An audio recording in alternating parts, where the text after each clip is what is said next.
Have you ever heard some weird advice when you're out hiking, when you're out on the trail? Or do you remember in your childhood when you're a Cub Scout, something like that, someone telling you, "You've got to do this or something bad will happen"? Well, I do, and you probably do too. You probably remember those stories.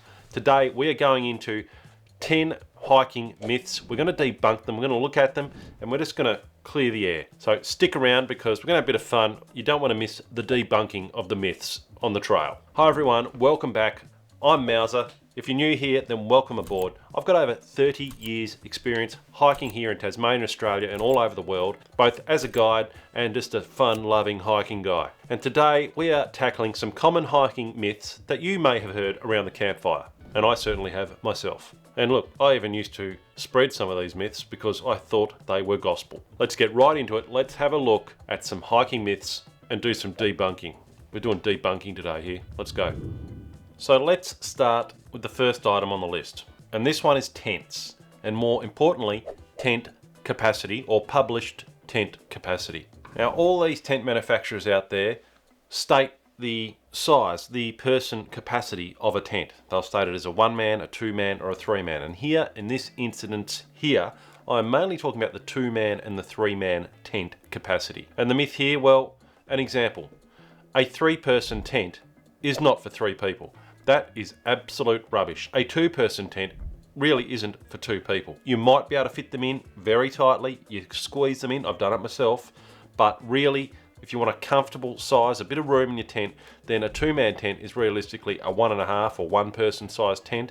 And a 3-man tent is always, in my eyes, a 2-man tent. And well, there is a bit of a reason for this, I believe. What I have read is that back in the day, when sleeping pads were a lot narrower, going back quite some time, then they would create the capacity for these tents based on the sleeping pad size. Now that we've got all these very nice big luxurious sleeping pads like this one over here that are 25 inches wide, you are never going to fit 3 people in a 3-man tent on 3 of those pads.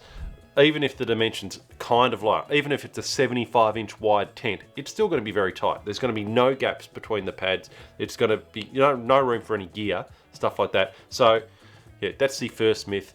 We're debunking myths here today, and that is the fact that tent capacity is never correct. And if you have found a tent that is comfortable for the stated capacity, please let me know in the comments below. Now, here's another myth, number 2, that I always used to get told back in the day by I don't know who. And this little myth is the one where people used to claim back in the day, I think it was just old wives' tales circulating about, and that one was that sleeping naked in your sleeping bag would make you warmer. Now let's think about that for a second. That just makes absolutely no sense. Why would not wearing layers of clothing make you warmer inside your sleeping bag? Any ideas? No? No? You?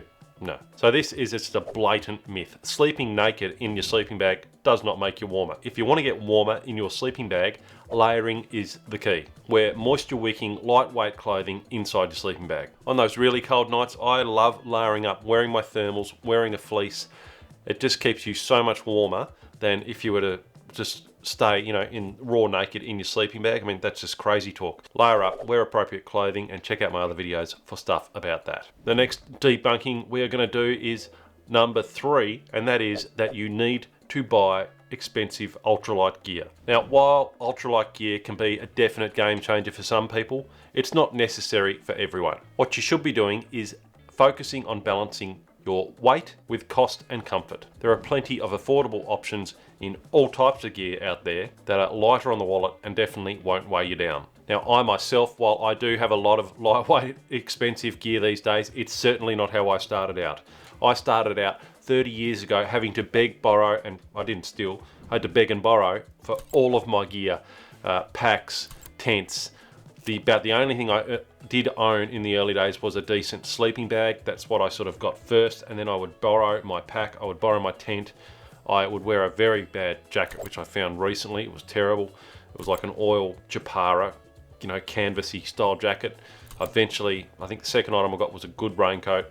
It was all sort of, I'd gradually over the years build up my collection of gear, And that gear definitely wasn't ultralight. It was still very heavy, long-lasting and durable gear, and I've still got a lot of it today. And back in those days when I was a young whippersnapper, carrying loads of weight and what stuff weighed was the absolute last thing on my mind when I was going hiking. I was just glad to get out there, glad to get out on the track. And when I go hiking these days with my kids, with my family, the kids certainly aren't getting the latest and greatest in ultralight gear. They've got all the hand-me-down stuff from me. They're carrying my old sleeping pads, my old sleeping bags, my old packs even, and you know they're learning their bushwalking craft with a bit of weight on the back.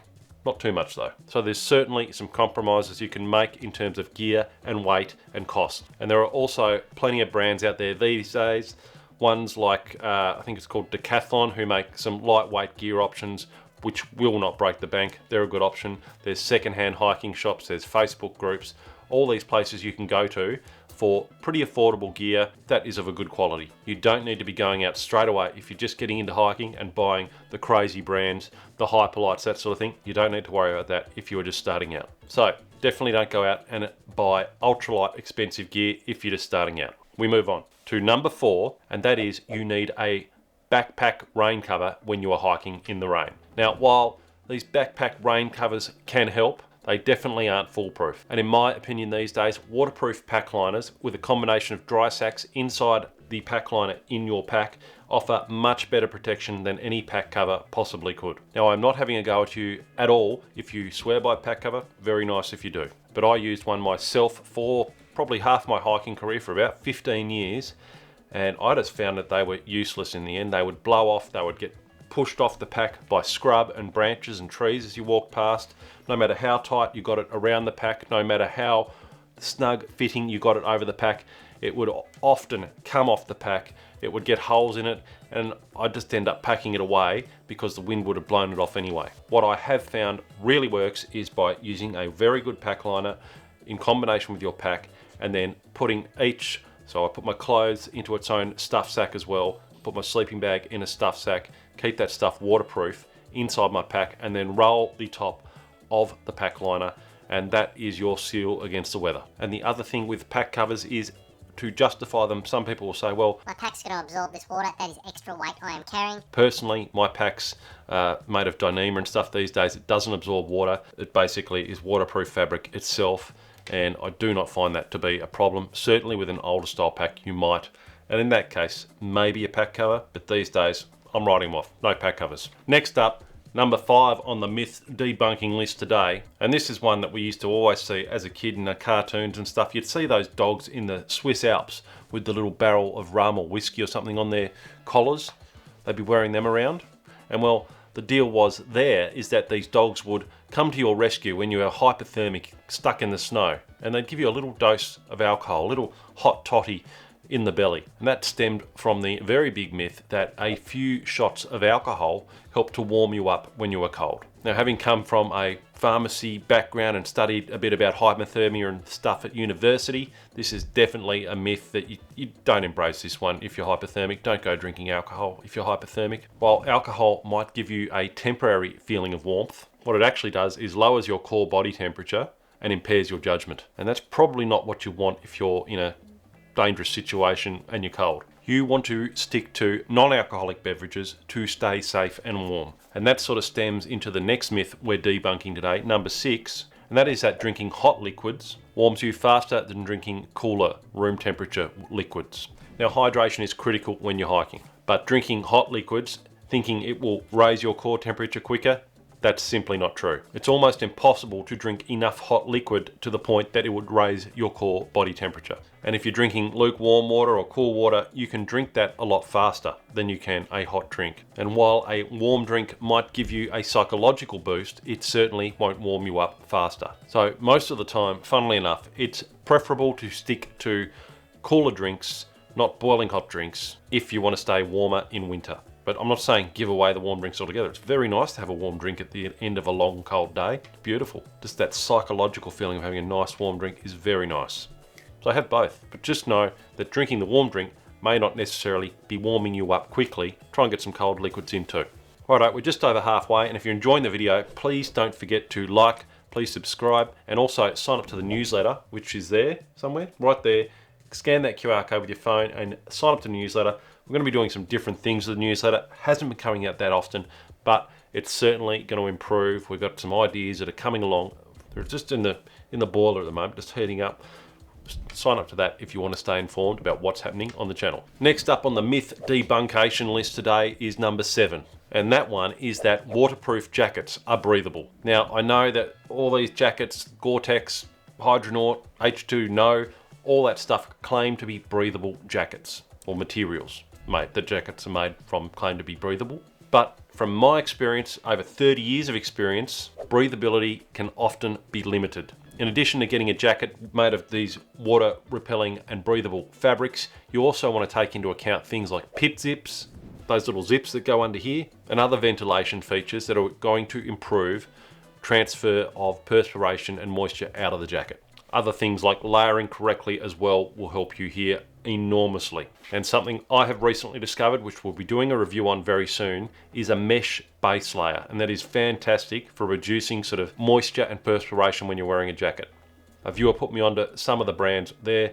I've got some, we're testing it out, so stay tuned. And again, like and subscribe if you want to stay up to date when I do that review sometime the next couple of months after I've taken it on a couple of winter trips. But in summary with the jackets, well, I find when you're really working out hard, climbing some big mountains, it is very hard to get a jacket that will stay dry on the inside if you're sweating and if you're working hard. I definitely look at things like the pit zips and ventilation features of jackets.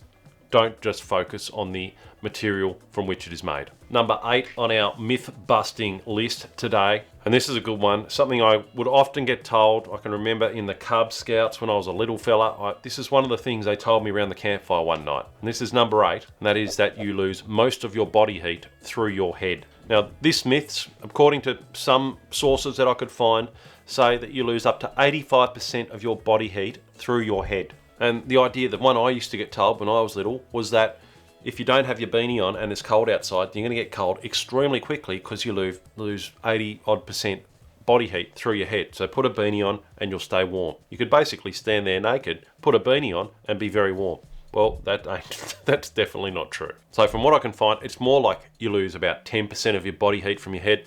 But having said that, you should still wear a beanie. You need to keep your ears and your head warm. You want to be keeping, your extremities and your head warm. It's common sense, but certainly don't think that putting a beanie on is going to prevent the rest of your body from getting cold. Again, it comes down to layering, it comes down to systems, it comes down to gloves, all that stuff. Next up, number 9 on the myth list today, and that is a common one that I have espoused myself. I have told people this over the years, but now I'm not so convinced, and that is number 9, and that is that inflating a sleeping pad with your mouth will cause mold inside the sleeping pad, and therefore you should never inflate your pad by mouth. Now, in the past, I have actually said this. I have said, don't inflate your sleeping pad with your mouth because mold will form. And I was just passing on a bit of a tale that I've been told over the years. And from what I can see, even a Thermarest have said it's fine to blow up their sleeping pads by mouth. That's what I used to do. I used to blow them up by mouth, the self-inflating ones before the days of pumps and bags that you could inflate your mats with.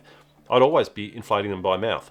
I think the main thing with this is that when you return from a trip, you allow them to air and dry out properly. Leave the valve open, let them dry out correctly. But I certainly, in all the years I've had sleeping pads and all the pads that I've got, I cannot see any evidence of mold that has formed. Even when I hold them up to the sun, I can't see any problems in there. I mean, I do it anyway now with a pump. It gets to the end. Some of the inflation pressures of these pumps now aren't as great. And you have to just blow a couple of breaths in there at the end when you're inflating your pad. So that is a bit of a myth, I think, that's been circulating for a while. Sure, if you blow it up every time with your mouth and shut the valve, then you get home and you just throw it in the cupboard and don't store your gear correctly, you're probably going to get some mold forming. But if you look after your gear properly, I don't think that's really a true statement. Look after your mat, no molds forming. And that brings us to the final debunking of today, which is number 10. And this debunking is around storing your sleeping bags in a compression sack will ruin them. Well, after listening to a recent podcast on the Norrona Podcast, that's one I like to listen to, hiking one. If you haven't heard of it, I'll leave a link below. But it's a podcast with one of the engineers and sleeping bag designers from Norrona. And on that podcast, this sleeping bag designer, this engineer, said this. Again, there's still a myth that the down will get broken or ruined if you leave it packed. That's not true. So a down bag can easily be packed down in its compression bag over many years and still be fine. storing sleeping bags in a compression sack for long periods of time tends to not destroy them, it doesn't ruin them, it doesn't wreck them, it really has not much of an effect of them at all.